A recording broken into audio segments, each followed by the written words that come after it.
നമസ്കാരം, എൻ്റെ പേര് സൂര്യകാന്തി. ഞാൻ ഗവൺമെൻറ് ഗേൾസ് ഹയർ സെക്കൻഡറി സ്കൂളിൽ 7ാം ക്ലാസ്സിൽ പഠിക്കുന്നു. ഞാൻ ഈ ഇടയ്ക്ക് വായിച്ച ഒരു പുസ്തകമാണ് ലോക ബാലകഥകൾ. ഈ പുസ്തകം മലയാളത്തിലേക്ക് തർജ്ജിമ ചെയ്തത് ഏവൂർ പരമേശ്വരനാണ്. ലോകമെമ്പാടുമുള്ള രാജ്യങ്ങളിൽ നിന്നും തിരഞ്ഞെടുക്കപ്പെട്ട കഥകളാണ് ഈ പുസ്തകത്തിലുള്ളത്. മധ്യേഷ്യൻ, gypsy, American, Russian, Egyptian, Afghan, Persian, Korean, Philippine, Burma, ചീന, ആഫ്രിക്കൻ, ടിബറ്റൻ, നേപ്പാൾ കഥകളാണ് ഇതിലുള്ളത്. ആകെ 163 കഥകൾ. ഈ പുസ്തകം നമ്മെ പല ഭൂപ്രദേശങ്ങളും കാണിച്ചു തരുന്നു.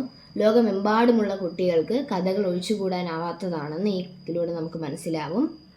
പല നാടിനും പല കഥയാണ് പറയാനുള്ളത്. ആ കഥയിൽ അതിൻ്റെ സംസ്കാരം, തനിമ, ജീവജാലങ്ങൾ, ചരിത്രം ഒക്കെ ഉണ്ടാവും. ഈ പുസ്തകത്തിൽ നിന്നും ഒരു കഥ മാത്രം ഞാൻ പറയാം. അത് അഫ്ഗാനിസ്ഥാനിൽ നിന്നുള്ള ഒരു കഥയാണ്. അഫ്ഗാൻ ഭാഷയിലെ ഒഴിച്ചുകൂടാനാവാത്ത ഒരു വ്യക്തിത്വമാണ് അബൂഖാൻ്റേത്. നമ്മുടെ തെന്നാലി രാമനെയും ബീർബലിനെയും ഒക്കെ പോലെ ഒരു വ്യക്തിത്വമാണ് അബൂഖാൻ്റെ.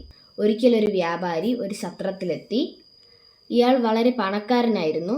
ഇയാൾ വളരെ പണക്കാരനായ ധനികനായ ഒരു വ്യാപാരിയാണെന്ന് കണ്ട സത്രമുടമ അദ്ദേഹത്തെ വലുതായി സ്വീകരിക്കുന്നു.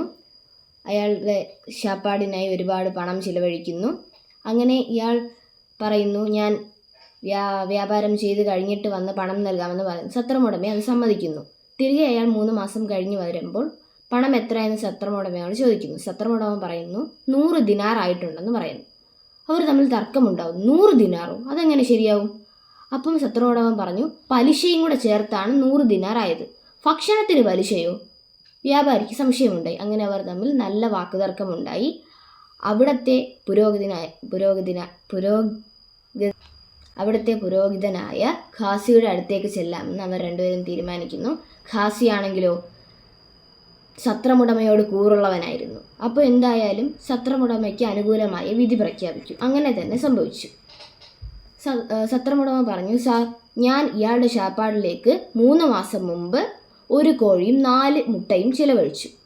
ഇപ്പോഴേക്ക് ആ കോഴി എത്ര മുട്ടയിടുമായിരിക്കും? എനിക്ക് എത്ര രൂപയുടെ നഷ്ടം വന്നു? അങ്ങനെ ഖാസി സത്രമുടമയ്ക്ക് അനുകൂലമായി വിധി പ്രഖ്യാപിച്ചു. അതായത് ആ കോഴി ഇടാൻ സാധ്യതയുള്ള മുട്ടകളെയും ആ കോഴിയുടെയും പൈസ വ്യാപാരി കൊടുക്കേണ്ടി വരും. ഇതൊരു അന്യായമാണല്ലോ. അങ്ങനെ വ്യാപാരി ആകെ സങ്കടത്തിലായി. അദ്ദേഹം ഗ്രാമത്തിലെ അതിബുദ്ധിമാനായ അബൂഖാനെ സമീപിച്ചു.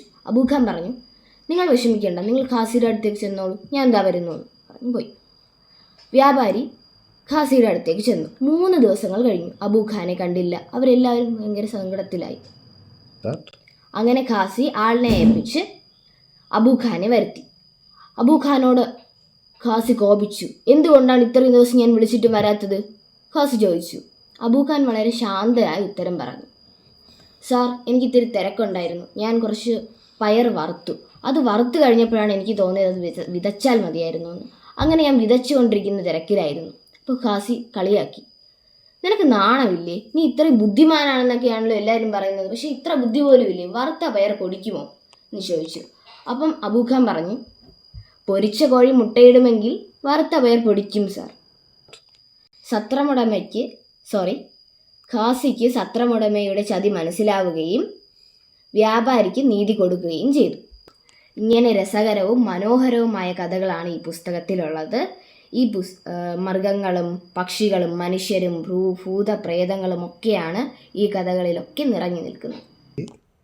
ഓരോ കഥയും വായിച്ചു കഴിയുമ്പോൾ നമുക്ക് പുതിയൊരു അനുഭവവും ഗുണപാഠങ്ങളും ലഭിക്കുന്നു.